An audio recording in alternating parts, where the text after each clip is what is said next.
Hello little champs, welcome back to my channel, आपकी अपनी पाठशाला। प्रीवियस वीडियो में हमने डाइवर्सिटी का मीनिंग, डाइवर्सिटी के टाइप और डाइवर्सिटी को एक स्टोरी के थ्रू समीर 1 और समीर 2 के थ्रू हमने समझने की कोशिश की थी। आज मैं आपको इंडिया में डाइवर्सिटी क्या है उसके बारे में पढ़ाऊँगी। तो चलिए वीडियो स्टार्ट करते हैं। जैसा कि आप लोग जानते हैं कि हमारे भारत देश में कई प्रकार की भिन्नताएं पाई जाती हैं। प्रीवियस वीडियो में हमने इस बारे में बहुत अच्छे से डिफाइन कर लिया है। अब हम ये देखेंगे कि भारत देश में इतनी भिन्नता होने के बाद भी ऐसी कौन सी चीज़ें हैं जो कुछ कुछ सिमिलर हैं, जिसका हमने आज तक सम्मान भी किया है और आगे भी करते रहेंगे। हमारे आसपास के लोग चाहे वो किसी भी जाति को बिलोंग करते हो, लेकिन इसके बावजूद भी हमने सभी जातियों का समान रूप से सम्मान किया है। अब कौन सी चीज़ें हैं जो सिमिलर हैं बट हम थोड़े डिफरेंट वे में करते हैं, समझते हैं। जैसे कि प्रार्थना करना। प्रार्थना हम सभी करते हैं, बट हमारे प्रार्थना करने के जो तरीके हैं सभी के डिफरेंट हैं। कोई दुआ करता है, कोई गुरबानी पढ़ता है और कोई चर्च जाता है, ठीक है। ऐसे ही जिस धर्म को हम बिलोंग करते हैं उसी धर्म के अनुसार हमारी शादी होती है। हम रिंग सेरेमनी करते हैं, हम 7 फेरे लेते हैं, हम गुरबानी के गुरुद्वारे में फेरे लेते हैं। तो हर किसी के जो शादी करने के तरीके हैं वो डिफरेंट हैं, पर शादी सभी की होती है, ठीक है। इसके अलावा ग्रीड, हम एक दूसरे को नमस्कार करने का तरीका अलग, कोई आदाब करता है, कोई शबा खैर करता है, कोई खुदा हाफिज करता है। ये तो सारे मुस्लिम के एक ही वर्ड्स हो गए, लेकिन हम प्रणाम भी करते हैं, नमस्कार भी करते हैं, रब राखा भी बोलते हैं। वैसे ही हमारे खाना बनाने के भी पैटर्न अलग अलग हैं। साउथ में खाना आप बनाओगे तो वो एक स्पाइसी और फर्मेंटेड होगा। गुजराती में अगर आप खाना बनाएंगे तो वो खाना थोड़ा सा सॉल्टी और थोड़ा मीठा होगा, ठीक है। और इसी जगह अगर आप नॉर्थ में ईस्ट में खाना बनाते हैं तो वहाँ का खाना थोड़ा बॉइल्ड होगा। अब बात करते हैं कि हम डाइवर्सिटी को कैसे एक्सप्लेन कर सकते हैं। जब हम एक जगह से दूसरी जगह पे मूव करते हैं, मूवमेंट होता है। आप ये मान के चलिए, मान लीजिए कि आपके पिताजी किसी गवर्नमेंट जॉब के एम्प्लॉय है, उनका जगह जगह पे ट्रांसफ़र होता रहता है। तो जब भी आपके ट्रांसफ़र होने की जगह पे आप पहुँचेंगे तो वहाँ से आप कुछ ना कुछ एडॉप्ट करेंगे।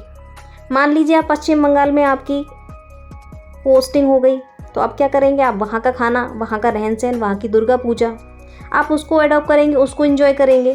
फिर मान लीजिए उसके बाद आपका साउथ में हो गया तो आपका पोंगल हो गया, आप वहाँ के खाने को फिर एंजॉय करेंगे। और उसके साथ क्या होगा कि आप वहाँ की सभ्यता को यहाँ पर ले आएंगे। फिर यहाँ की सभ्यता को आप जब कभी अपने गाँव जाएंगे, अपनी जगह पहुँचेंगे जहाँ पे आपका परमानेंट प्लेस है, फिर वहाँ पे आप लोगों को बताएंगे कि गुजरात का खाना थोड़ा मीठा और थोड़ा सॉल्टी होता है, आसाम का खाना या नागालैंड का खाना थोड़ा सा बॉइल्ड होता है। इसीलिए हम ऐसा कह सकते हैं कि वहाँ का इतिहास और ज्योग्राफिकल पृष्ठभूमि इन्फ्लुएंस करती है डाइवर्सिटी को। इसके लिए हम 2 जगहों के बारे में पढ़ेंगे, जिसमें से एक है लद्दाख और एक केरला।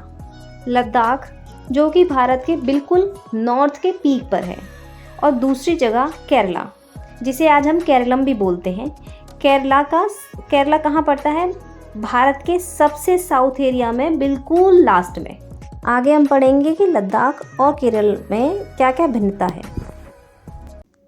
अच्छा, सबसे पहले मुझे ये बताइए, क्या आपको मालूम है कि लद्दाख पहले राज्य सरकार के अंदर आता था, यानी स्टेट गवर्नमेंट के अंदर आता था, और अब 31 अक्टूबर 2019 को इसे यूनियन टेरिटरीज बना दिया गया। अब आप सोच रहे होंगे कि स्टेट और यूनियन टेरिटरीज में क्या डिफरेंस है। कोई बात नहीं, मैं बताती हूँ। जिस एरिया में स्टेट गवर्नमेंट अपने रूल फॉलो करती है, कानून बनाती है, उस एरिया को हम स्टेट कहते हैं। और जिस एरिया में सेंट्रल गवर्नमेंट अपने रूल चलाती है उसको यूनियन टेरिटरीज कहते हैं। यानी कि जैसे कि लद्दाख की कैपिटल लेह है और इसे कोल्ड डेजर्ट यानी ठंडा रेगिस्तान कहते हैं। अब आप सोच रहे होंगे कि इसे ठंडा रेगिस्तान क्यों कहा जाता है। इसे कोल्ड डेजर्ट इसलिए कहा जाता है क्योंकि इसका ज़्यादातर एरिया स्नो से कवर्ड है, यानी कि बर्फ़ से ढका हुआ है। अब ज़्यादातर एरिया बर्फ़ से ढका रहेगा तो खेतीबाड़ी कहाँ करेंगे, और यदि खेती नहीं होगी तो लोगों को खाने पीने की चीज़ों के लिए आसपास के छोटे शहरों पर या फिर आसपास के जो स्टेट हैं उन पर डिपेंडेंट होना पड़ेगा। यानी कि अब क्या होगा कि लद्दाख की जो पॉपुलेशन है, लद्दाख का जो एरिया है और लद्दाख के लोग हैं, वो क्या करेंगे, अपने खान पीन की चीज़ों के लिए आसपास के जो स्टेट हैं उनसे हेल्प लेंगे। Look at this image. यहाँ पर दो इमेजेस दिए गए हैं। एक इमेज में जहाँ पर लद्दाख की बंजर भूमि को दिखाया गया है और दूसरी इमेज जो कि पूरी तरीके से बर्फ़ से ढकी हुई है, वो भी लद्दाख की ही है।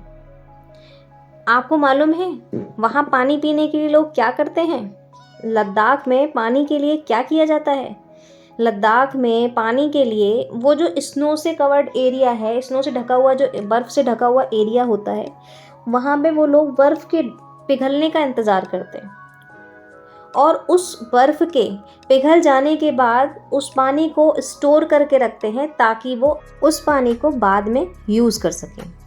अब सवाल ये है कि लद्दाख के लोग अपने जीवन को जीने के लिए कुछ तो काम करते ही होंगे, क्योंकि जब वहाँ पे जीवन जो लाइफ है इतनी स्ट्रगल फुल है, तो वहाँ पे जीने के लिए कुछ ना कुछ तो वो लोग अपने काम को करते होंगे। चलिए समझते हैं। वहाँ के लोग यानी लद्दाख के लोग क्या करते हैं? लद्दाख के लोग भेड़ पालते हैं और गोट बकरी पालते हैं। क्यों पालते हैं? ताकि वे पश्मीना वूल को निकाल सकें। अब पश्मीना वूल क्या है? पश्मीना वूल एक प्रकार की ऊन होती है जो कि बहुत गर्म होती है और उससे पश्मीना शॉल बनाई जाती है। पश्मीना शॉल थोड़ी सी महंगी होती है और वो सर्दियों में यूज़ की जाती है। जब ज़्यादा सर्दियाँ पड़ती हैं तो हमारी मम्मी लोग उसको यूज़ करती है, क्योंकि वो बहुत ज़्यादा गर्म होती है। पश्मीना वूल को कलेक्ट करने का काम और जहाँ तक वो प्रोड्यूस होती है, ज़्यादातर एरिया लद्दाख का होता है, बट उसकी बुनाई का काम मोस्टली कश्मीर में किया जाता है। चलिए अब बात करते हैं लद्दाख के फूड के बारे में। लद्दाख के लोग क्या खाते हैं? लद्दाख के लोग मीट और मिल्क प्रोडक्ट का सेवन करते हैं, जो कि चीज़ और बटर होता है। यहाँ के प्रत्येक घर में बकरियाँ, गाय और डिज़ोस पाए जाते हैं। डिज़ोस एक प्रकार की फीमेल याक होती है जो कि बिल्कुल जो गाय होती है उसके जैसी दिखती है। लद्दाख के स्थानीय लोग डिज़ोस को सिर्फ दूध के लिए नहीं पालते, बल्कि वो लंबे सफ़र के लिए एक स्थान से दूसरे स्थान पर अपना सामान को ले जाने के लिए भी उसका यूज़ करते हैं। क्या आप लोगों को मालूम था कि पहाड़ों से बीच में कटे हुए रास्ते को पासेस कहते हैं? और इन्हीं पासेस का फ़ायदा विदेशियों ने बड़े चाव से उठाया और वो लद्दाख की तरफ आने लगे। इन पासेस के थ्रू वो जो ट्रेडर्स थे, जो बिज़नेस करना चाहते थे भारत के साथ, वो आराम से तिब्बत से लद्दाख में एंटर करने लगे। बिजनेसमैन ही नहीं, अपने धर्म के प्रचार प्रसार के लिए बुद्धिज़्म भी लद्दाख में तिब्बत से आया और इसीलिए लद्दाख को छोटा तिब्बत भी कहा जाता है। एक इंटरेस्टिंग फैक्ट भी बताती हूँ। बौद्ध धर्म के संस्थापक जिनका नाम गौतम बुद्ध है, उनका रियल नेम सिद्धार्थ गौतम है, पर ज्ञान की प्राप्ति के बाद उनका नाम गौतम बुद्ध पड़ गया। आज हम सब उन्हें गौतम बुद्ध के नाम से जानते हैं। लद्दाख में केवल बौद्ध धर्म को मानने वाले लोग ही नहीं रहते, बल्कि मुस्लिम भी यहाँ रहते हैं और लद्दाख का अपना एक खुद का ट्रेडिशन है पोयम और गीत को बहुत अच्छे तरीके से प्रेजेंट करने का। केसर सागा सॉन्ग, जो कि लद्दाख के एक ग्रंथ में दिया गया है, उसको मुस्लिम और बुद्धिज़्म यानी बुद्ध लोग और मुस्लिम लोग मिलके बहुत अच्छे से रिप्रेजेंट करते हैं, यहाँ के लोगों को एंटरटेन करते हैं। क्या आप लोगों ने नोटिस किया कि लद्दाख की वेशभूषा, फूड, यहाँ का रहन सहन कितना डिफरेंट है? जहाँ पर खाना खाने के लिए उनके पास कुछ बेसिक चीज़ें थीं, वहीं उन्हें पानी पीने के लिए बर्फ़ के पिघलने का इंतज़ार करना पड़ता था और जानवरों के तौर पे सिर्फ उनके पास कुछ ही जानवर थे। नेक्स्ट पार्ट में जल्दी ही पोस्ट करूँगी, मेरे साथ बने रहें और प्लीज़ प्लीज़ प्लीज़ मेरे चैनल को सब्सक्राइब करें, लाइक करें, शेयर करें और हाँ, कमेंट्स करना ना भूलें। कमेंट्स करके मुझे ज़रूर बताएं कि आपको इस वीडियो में क्या अच्छा लगा।